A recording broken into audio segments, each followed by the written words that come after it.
Nous allons vous présenter le vivre ensemble. Pour nous, le vivre ensemble, c'est le respect envers les autres, de ne pas critiquer les origines, la religion, l'orientation sexuelle, le handicap, etc. Pour nous, le vivre ensemble, c'est savoir cohabiter avec les autres sans discrimination. Le vivre ensemble refuse toutes les formes de discrimination, comme le racisme, qui consiste à différencier les gens par rapport à leur couleur de peau ou leur religion, ou le sexisme, qui est une forme de racisme, mais pas contre la couleur de peau, mais en fonction du sexe. Le vivre ensemble refuse aussi l'homophobie, qui est la peur de l'homosexualité, aimer une personne de même sexe, ou l'antisémitisme, qui est une discrimination envers les juifs. Le vivre ensemble rejette toutes les formes de harcèlement et d'exclusion. Le harcèlement, c'est un comportement discriminatoire qui est interdit par la loi.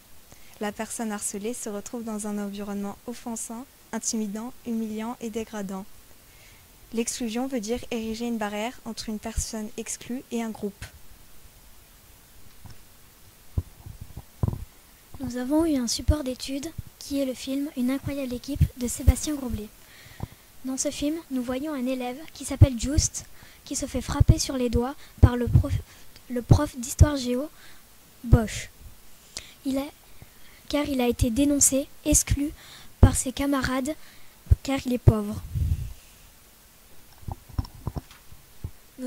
Nous avons choisi l'article 21 de la Charte des droits fondamentaux de l'Union européenne, car elle interdit la discrimination nommée juste avant.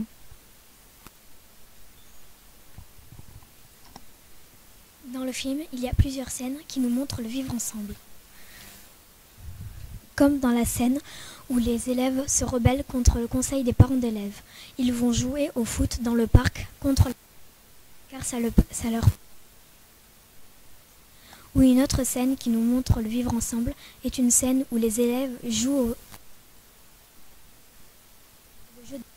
Cela montre que sans règles, le vivre ensemble est difficile. L'esprit d'équipe, c'est savoir jouer en groupe et pas individuellement. C'est aussi partager le savoir-faire et aider les personnes en difficulté. Chacun doit donner le meilleur de soi-même. Une scène nous le montre dans le film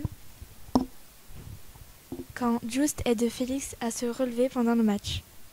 Pour conclure, les principes d'égalité et de non-discrimination font de la démocratie, car toutes les personnes majeures sont libres de voter pour qui ils veulent sans être critiquées ou menacées.